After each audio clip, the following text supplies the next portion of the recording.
નમસ્કાર મિત્રો, હું રાજેશ ભાસ્કર આપ સૌનું યુટ્યુબમાં આપણી આ ચેનલ પર સ્વાગત કરું છું. મિત્રો, આજે આપણે તારીખ 28 જુલાઈ 2026ના કેટલાક મોસ્ટ ઇમ્પોર્ટન્ટ કરંટ અફેર અને અગાઉની પરીક્ષામાં પૂછાયેલા કેટલાક ઇમ્પોર્ટન્ટ પ્રશ્નો વિશે ડિટેલમાં ચર્ચા કરીશું, જે આપને આવનારી પરીક્ષા માટે ખૂબ જ ઉપયોગી સાબિત થશે. તો મિત્રો, આપ આ ચર્ચા સાથે જોડાઈ રહેજો અને વિડીયોને પહેલેથી લઈને છેલ્લે સુધી પૂરેપૂરો જોવાનો આગ્રહ રાખજો. તો ચલો મિત્રો, શરૂ કરીએ. શરૂઆત કરતા પહેલાં જણાવી દઉં કે જો તમારે આપણી આ યુટ્યુબ ચેનલને સબસ્ક્રાઇબ કરવાનું બાકી હોય તો ચેનલને સબસ્ક્રાઇબ કરજો, નોટિફિકેશન બેલ આઇકોનને પ્રેસ કરીને, અને જો તમને વિડીયો પસંદ આવે તો વિડીયોને લાઇક કરજો, પરંતુ વિડીયોને શેર કરવાનું ના ભૂલતા. તમારા જેટલા પણ મિત્રો જેઓ કોમ્પિટિટિવ એક્ઝામની તૈયારી કરી રહ્યા છે એ બધા મિત્રો જોડે આ વિડીયોની લિંકને અત્યારે શેર કરો, તમે જે તે સોશિયલ મીડિયા એપ્લિકેશન વાપરતા હો એમાં. ચલો તો શરૂઆત કરીએ. સૌ પ્રથમ જોઈશું અગાઉની પરીક્ષામાં પૂછાયેલા સામાન્ય વિજ્ઞાનના પ્રશ્નો, જેના જવાબો તમારે કમેન્ટ બોક્સમાં લખીને જણાવવાના છે. વિડીયોના લાસ્ટમાં જ્યારે હું તમને આ દરેક પ્રશ્નના જવાબ જણાવું ત્યારે તમારે ચેક કરવાનું છે કે તમે આપેલા પ્રશ્નો જવાબમાંથી કેટલા પ્રશ્નો જવાબ સાચા છે, અને જેટલા પણ પ્રશ્નો જવાબ સાચા હોય એનો આંકડો તમારે લખવાનો છે કમેન્ટમાં કે 10માંથી આટલા સાચા છે. ડેઇલી જીકે ટેસ્ટમાં આપણે રોજ 10 પ્રશ્નો પૂછીએ છીએ, એમાંથી 5 પ્રશ્નો સામાન્ય વિજ્ઞાનના હોય છે. બાકીના જે 5 પ્રશ્નો છે એ ગુજરાતના ઇતિહાસના પ્રશ્નો છે. તો તમે તમારા આન્સર આપો નીચે કમેન્ટ બોક્સમાં, અને હું આજના કરંટ અફેરનો પ્રથમ પ્રશ્ન છે એની શરૂઆત કરું છું. પ્રથમ પ્રશ્ન છે, વર્લ્ડ જુનિયર સ્ક્વોશ ચેમ્પિયનશિપ જીતનારી પ્રથમ ભારતીય ખેલાડી કોણ બની છે? તો જવાબ આવશે અનાહત સિંહ. કોણ બની છે? અનાહત સિંહ. તો ભારતની 18 વર્ષીય અનાહત સિંહ છે, એમણે કેનેડા ખાતે યોજાયેલી વર્લ્ડ જુનિયર સ્ક્વોશ ચેમ્પિયનશિપ 2026માં મહિલા સિંગલ્સનો ખિતાબ જીતીને ઇતિહાસ રચ્યો છે. તે આ ગ્લોબલ ટુર્નામેન્ટમાં ચેમ્પિયન બનનારી સૌ પ્રથમ ભારતીય છે. ફાઇનલ પરિણામ અનાહતે ઇજિપ્તની સેકન્ડ સીડ ખેલાડી રૂકાયા શેલમ છે એને 3-0થી હરાવી છે. ઐતિહાસિક રેકોર્ડ જોઈએ તો 2005માં જોશના ચિનપ્પા છે ને એ રનરઅપ બન્યા હતા, અને એ 21 વર્ષ જૂનો રેકોર્ડ હતો, અને એ અત્યારે રેકોર્ડ આમણે તોડ્યો છે. સાથે 2010 પછી આ ટાઇટલ જીતનાર પ્રથમ બિન ઇજિપ્શિયન ખેલાડી બની ગઈ છે. બરાબર છે. World junior squash championship. World ranking, Anahat હાલમાં સિનિયર પીએસએ ટૂર પર વિશ્વમાં 20મા નંબર પર છે. તમને ખ્યાલ છે રિસન્ટલી આપણે ભણ્યા, રિસન્ટલી એટલે તો સમય થયો માર્ચ મહિનાની વાત છે, તો મુંબઈની અંદર યોજાઈ હતું એક ટુર્નામેન્ટ હતી, બરાબર છે, સ્ક્વોશની. એમાં તેઓ વિજેતા રહ્યા હતા. તમને જો ખ્યાલ હોય તો તમે કમેન્ટ બોક્સમાં લખીને જણાવી શકો છો. દર વર્ષે વર્લ્ડ હિપેટાઇટિસ ડે ક્યારે ઉજવવામાં આવે છે? તો જવાબ આવશે 28 જુલાઈ, એટલે કે આજનો દિવસ, વર્લ્ડ હિપેટાઇટિસ ડે. તો વર્લ્ડ હિપેટાઇટિસ દિવસ છે એ દર વર્ષે 28મી જુલાઈના રોજ ઉજવાય છે. હિપેટાઇટિસ વિશે જાગૃતિ ફેલાવવા માટે, લોકોને હિપેટાઇટિસના વહેલા નિદાન, નિવારણ અને સારવાર માટે પ્રોત્સાહિત કરવા માટે વર્લ્ડ હિપેટાઇટિસ દિવસ મનાવવામાં આવે છે. આ લીવર એટલે કે યકૃત સંબંધિત ખતરનાક રોગ છે, જેના કારણે લીવરમાં ઇન્ફેક્શન થાય છે, અને જેના કારણે લીવરમાં સોજો આવે છે, અને લીવર ધીમે ધીમે કામ કરવાનું બંધ કરી દેશે. જે hepatitis A, B, C, D અને ઈ તરીકે ઓળખાય છે, જેમાં હિપેટાઇટિસ બી અને સી ચેપી હોય છે, જે એકબીજાના સંપર્કમાં આવવાથી લાગતો હોય છે, જ્યારે હિપેટાઇટિસ એ અને ઈ પાણીજન્ય રોગ છે. આ રોગનું જોખમ ઘટાડવા માટે જન્મતાની સાથે જ બાળકને રસી આપવી જોઈએ. 2026ની અને 25ની થીમ પણ આ જ હતી, hepatitis let's break it down. World health ઓર્ગેનાઇઝેશનની જે ઓફિશિયલ વેબસાઇટ છે એમાં આ વર્ષે પણ આ જ થીમ દર્શાવે છે. ઓકે, આગળ વધીએ. વિશ્વ પ્રકૃતિ સંરક્ષણ દિવસ એ પણ દર વર્ષે 28મી જુલાઈના રોજ એટલે આજના દિવસે મનાવવામાં આવે છે. વર્તમાન સંદર્ભમાં પ્રાણીઓ અને વનસ્પતિઓની અનેક પ્રજાતિઓ લુપ્ત થઈ ગઈ છે. હવે આ દિવસનો હેતુ કે વિશ્વ પ્રકૃતિ સંરક્ષણ દિવસ છે એ લુપ્ત થઈ રહેલા પ્રાણીઓ અને છોડના રક્ષણ માટે પ્રતિબદ્ધ થવાનો છે. 1992માં બ્રાઝિલમાં વિશ્વના 174 દેશોની અર્થ કોન્ફરન્સનું આયોજન કરવામાં આવ્યું હતું. ત્યારબાદ 2002માં જોનિસબર્ગમાં અર્થ કોન્ફરન્સનું આયોજન કરી વિશ્વના તમામ દેશોને પર્યાવરણની સુરક્ષા પર ધ્યાન આપવા માટે ઘણા પગલાં સૂચવવામાં આવ્યા હતા. પર્યાવરણની વાત આવી છે. તમારા માટે પ્રશ્ન છે કે વિશ્વ પર્યાવરણ દિવસ ક્યારે મનાવવામાં આવે છે? કમેન્ટ બોક્સમાં લખીને જણાવો. બાંગ્લાદેશના રાષ્ટ્રપતિ મોહમ્મદ શાહબુદ્દીનનું રાજીનામું. તો બાંગ્લાદેશના રાષ્ટ્રપતિ મોહમ્મદ શાહબુદ્દીને તાજેતરમાં જ પોતાના પદ પરથી રાજીનામું આપ્યું છે. પૂર્વ પ્રધાનમંત્રી શેખ હસીના સાથેના કથિત સંબંધો અને રાજકીય દબાણને કારણે એમણે આ નિર્ણય લીધો છે. તેમનો કાર્યકાળ પૂરો થવાના લગભગ 2 વર્ષ પહેલા જ એમણે આ પદ છોડ્યું છે. હવે કાર્યકારી રાષ્ટ્રપતિ કોણ બનશે?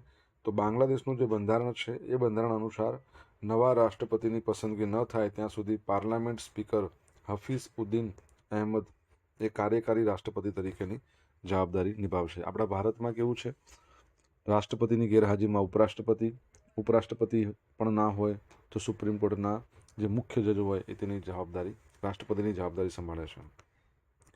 હવે રાજીનામું એવા સમય આવ્યું છે જ્યારે મૃત્યુદંડની સજા, તમને ખબર છે ને કે શેખ હસીના છે એને બાંગ્લાદેશની કોર્ટ દ્વારા મૃત્યુદંડની સજા ફરમાવવામાં આવી છે.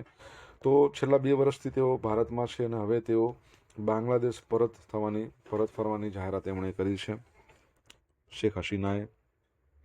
ઓકે, બાંગ્લાદેશની વાત આવે તો હાલમાં એના જે પ્રાઇમ મિનિસ્ટર છે એ તારિક રહેમાન છે. અને તમને ખ્યાલ હશે, જે આપણે ભણ્યા હતા કે યુનાઇટેડ નેશન જનરલ એસેમ્બલીનું 81મા નંબરનું સત્ર એના જે અધ્યક્ષ છે એ બાંગ્લાદેશના વિદેશ મંત્રી છે. નામ તમારે જણાવવાનું છે કમેન્ટ બોક્સમાં લખીને. બાંગ્લાદેશનું કેપિટલ ઢાકા છે, કરન્સી ટાકા છે, બરાબર છે, તો એ પણ યાદ રાખજો. મિત્રો, વિડીયો પસંદ આવ્યો હોય, ભણવાની મજા આવી હોય તો વિડીયોને લાઇક કરો, તમારા મિત્રો જોડે વિડીયોની લિંકને શેર કરો. આપણી બંને યુટ્યુબ ચેનલ રાજેશ ભાસ્કર 2 જો સબસ્ક્રાઇબ કરવાની બાકી હોય તો સબસ્ક્રાઇબ કરો, નોટિફિકેશન બેલ આઇકોનને પ્રેસ કરીને. જો તમારે ડેલી કરંટ અફેરની પીડીએફ જોઈતી હોય તો આપણી ટેલિગ્રામ ચેનલને જોઈન કરી લો. અહીંયા તમને ડેલી કરંટ અફેરની પીડીએફ મળશે, સાથે તમને પોલ્સ પણ રમવા મળશે. ભારતીય બંધારણના કયા અનુચ્છેદમાં દેશના નાગરિકો માટે યુનિફોર્મ સિવિલ કોડ છે એનો ઉલ્લેખ કરવામાં આવ્યો છે? તો જવાબ આવશે અનુચ્છેદ 44માં.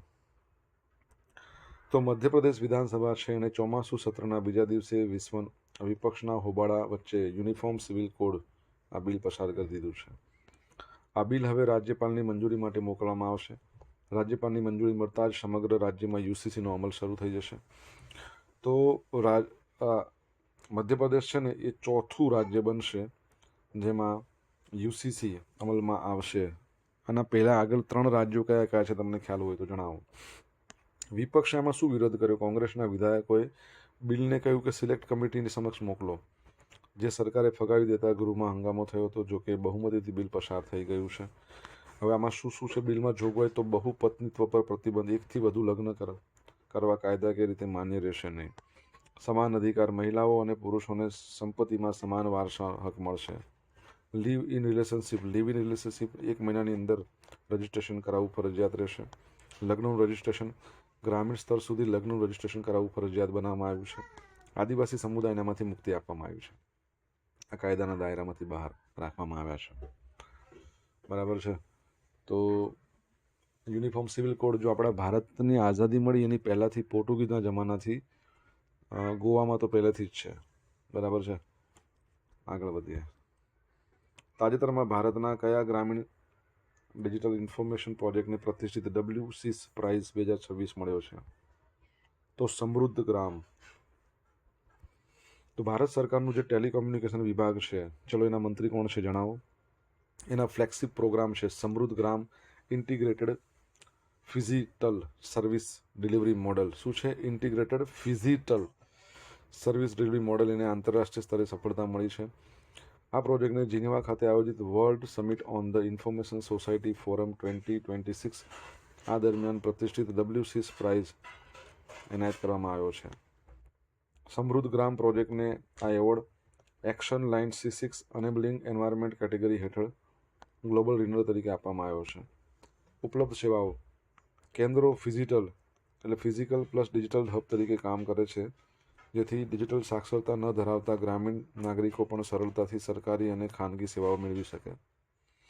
ઉપલબ્ધ સેવાઓ. આ કેન્દ્રો દ્વારા ગ્રામીણ વિસ્તારોમાં આરોગ્ય સેવાઓ, શિક્ષણ, કૌશલ્ય વિકાસ, કૃષિ સહાય, નાણાકીય સમાવેશ, આવી બધી મહત્વપૂર્ણ સુવિધાઓ એક જ છત નીચે પૂરી પાડવામાં આવે છે. આ એવોર્ડ આઈટીયુ દ્વારા સંચાલિત પ્રક્રિયા હેઠળ આપવામાં આવે છે, જે ડિજિટલ પબ્લિક ઇન્ફ્રાસ્ટ્રક્ચરના આખા ક્ષેત્રમાં વાત કરીએ તો વૈશ્વિક નેતા તરીકે ભારતની ઉભરતી ભૂમિકાને દર્શાવે છે. તો યાદ રાખજો, ટેલિકોમ મંત્રી કોણ છે તમારે મને જણાવવાનું છે કમેન્ટ બોક્સમાં લખીને. ઓકે, આગળ વધીએ આપણે. નેપાળ છે ને એની રાષ્ટ્ર બેંક છે, એના દ્વારા 200 રૂપિયાની અને 500 રૂપિયાની ભારતીય ચલણની નોટો સરહદ પાર લઈ જવાની મંજૂરી આપી દીધી છે. તો નેપાળની જે સેન્ટ્રલ બેંક છે, નેપાળ રાષ્ટ્ર બેંક, તો એણે ભારતીય અને નેપાળી નાગરિકોને ભારત નેપાળ સરહદ પર પાર 200 રૂપિયા અને 500 રૂપિયાની મૂલ્યની ભારતીય ચલણી નોટો લઈ જવાની સત્તાવાર મંજૂરી આપી છે. શરત શું છે કે 9 નવેમ્બર 2016 કે ત્યારબાદ ઇસ્યુ થયેલી નોટો પર જ લાગુ પડશે. આ મર્યાદા વ્યક્તિ દીઠ મહત્તમ 25,000 રૂપિયા સુધી ભારતીય રકમ લઈ જવાશે. મુખ્ય હેતુ ભારતથી નેપાળ જતા પ્રવાસીઓ અને બંને દેશો વચ્ચે સરહદી વેપારને સરળ બનાવો. જૂની નોટો પર પ્રતિબંધ. 9 નવેમ્બર તમને ખબર છે નોટબંધી થઈ હતી 2016, તો એ પહેલાં ઇસ્યુ થયેલી રૂપિયા 500 અને 1000ની જૂની નોટો છે ને એના પર નેપાળમાં પ્રતિબંધ યથાવત રહેશે. બરાબર છે, તો એ યાદ રાખજો. નેપાળની વાત આવે તો કેપિટલ કાઠમંડુ છે, એના પ્રાઇમ મિનિસ્ટર નવા આવ્યા છે. તમને ખબર છે જેનજી આંદોલન થયું હતું, શું નામ છે એમનું તમે જણાવો. ઓકે, નેપાળી રૂપિયાની કરન્સી છે. ઓકે, રિસન્ટલી આપણે ભણ્યા કે યુપીઆઈ પિયર ટુ પિયર શરૂ કરવાવાળું નેપાળ સેકન્ડ નંબરનું રાષ્ટ્ર એટલે કે દેશ બન્યું છે. પહેલું હતું સિંગાપોર, પરંતુ યુપીઆઈ લાગુ કરનાર ભારત બાદ પ્રથમ ભૂટાન આવશે અને યુરોપની અંદર ફ્રાન્સ. સોશિયલ મીડિયાના માધ્યમથી મારી સાથે તમે કનેક્ટ રહી શકો છો. ઇન્સ્ટા આઈડી છે આપણું rajesh.i.bhaskar, ફેસબુક આઈડી છે RI ભાસ્કર, અને ટેલિગ્રામ ચેનલ છે આપણી રાજેશ ભાસ્કર, જ્યાં તમને ડેલી કરંટ અફેરની PDF મળશે અને પોલ પણ રમવા મળશે. જો ભણવાની મજા આવી હોય તો વિડીયોને લાઇક કરી દો, તમારા મિત્રો જોડે વિડીયોની લિંકને શેર કરી દો. ચેનલ સબસ્ક્રાઇબ કરવાનું બાકી હોય તો સબસ્ક્રાઇબ કરો, નોટિફિકેશન બેલ આઇકોનને પ્રેસ કરીને. કોમનવેલ્થ ગેમ્સ 2026માં ભારત માટે પ્રથમ મેડલ કોણે જીત્યો છે? જવાબ આવશે ઝંડુ કુમાર. બરાબર, પેરા એથ્લેટ્સ છે આપણા.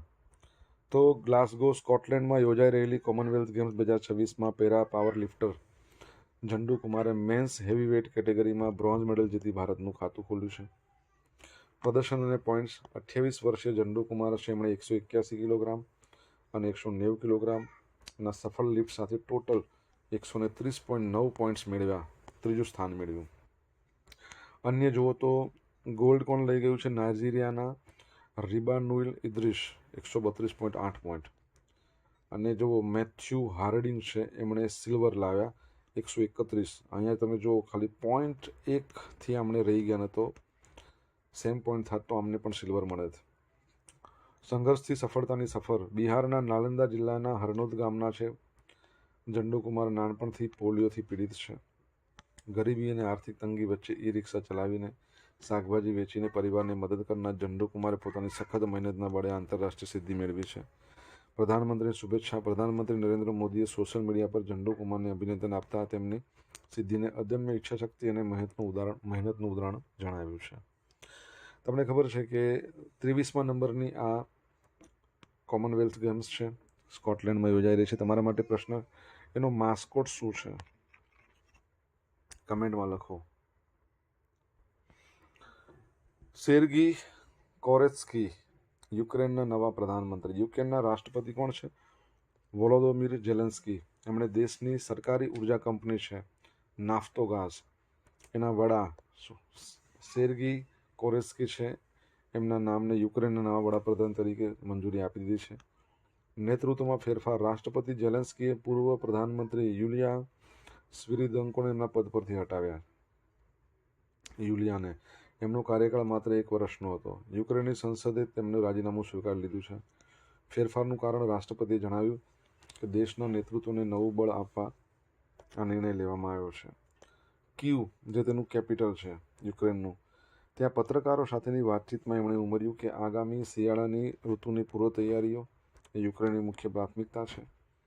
આ માટે સેર્ગી કોરેત્સ્કી સૌથી યોગ્ય ઉમેદવાર છે. ઓકે, યુક્રેનની કરન્સી શું છે તમને ખબર હોય તો તમે જણાવી શકો છો કમેન્ટ બોક્સમાં લખીને. હવે મિત્રો જોઈશું અગાઉની પરીક્ષામાં પૂછાયેલા સામાન્ય વિજ્ઞાનના પ્રશ્નો. પહેલો પ્રશ્ન હતો કે કોલસાનું પરિપક્વ સ્વરૂપ કયો છે? સૌથી બેસ્ટ કોલસો એન્થ્રેસાઇટ અને પીટ સૌથી હલકી ક્વોલિટીનો. કયા યંત્રની શોધ ભારતીય વૈજ્ઞાનિક જગદીશચંદ્ર બોઝે કરી હતી? કેસ્કોગ્રાફ. છોડની વૃદ્ધિ દર્શાવે. વિદ્યુત પ્રવાહની હાજરી નોંધવા માટે કયું યંત્ર વપરાય છે? ગેલ્વેનોમીટર. લીંબુ, નારંગી, આમળા એમાંથી આપણને કયું વિટામિન મળે? Vitamin C. સૂર્યનો સૌથી નજીકનો ગ્રહ કયો છે? બુધ છે. કયો છે? બુધ. હવે જોઈશું અગાઉની પરીક્ષામાં પૂછાયેલા ગુજરાતના ઇતિહાસના પ્રશ્નો. પહેલો પ્રશ્ન, કોના સમયમાં આબુ પરના આદિનાથનો ભવ્ય પ્રસાદ મહેલ બંધાવવામાં આવ્યો હતો? તો ભીમદેવ એકના સમયમાં. કાઠિયાવાડમાં 1863માં ઔરંગઝેબ સામે નીચેના પૈકી કોણે બળવો કર્યો હતો? તો કોણે કર્યો હતો? રાયસિંહ. 5મી સદીમાં વલ્લભી રાજ્યની સ્થાપના કોણે કરી હતી? તો સેનાપતિ ભટ્ટારક. 5મી સદી. કચ્છનો દરિયા કિનારો સમુદ્ર વેપાર વિકસે એ માટે રા ખેંગારજી દ્વારા નીચે પૈકી કયા બંદરનો વિકાસ કરવામાં આવ્યો હતો? કંડલા.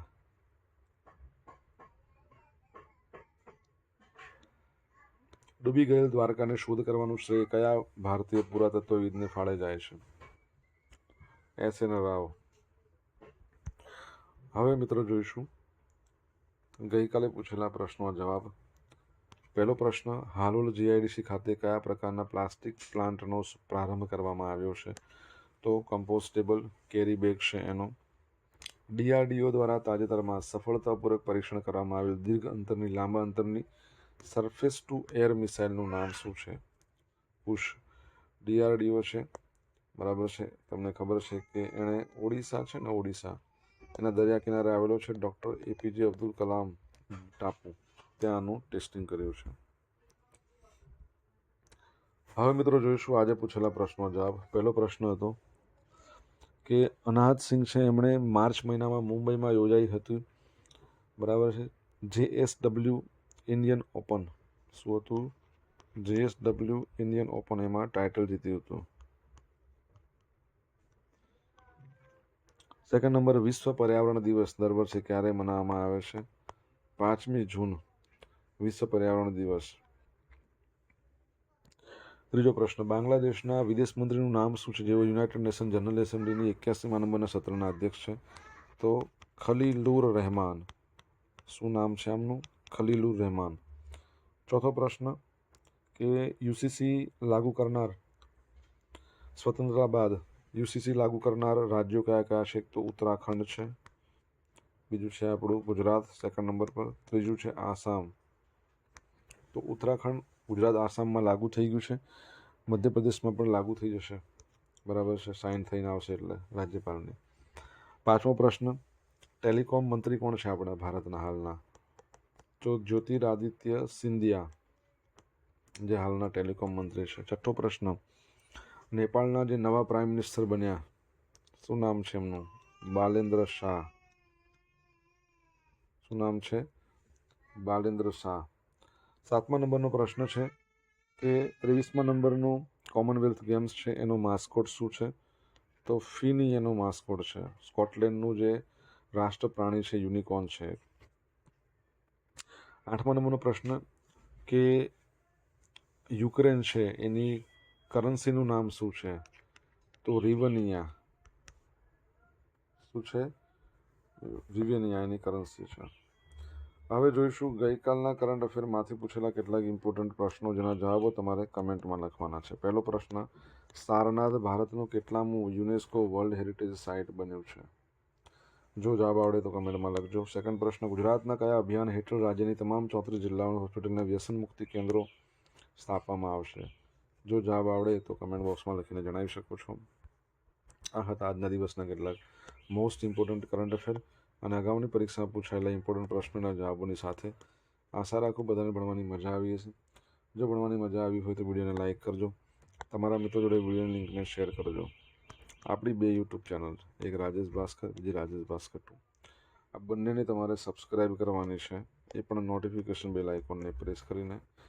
તો thank you so much. Have a nice day. જય હિન્દ, જય ભારત, જય જય ગરવી ગુજરાત.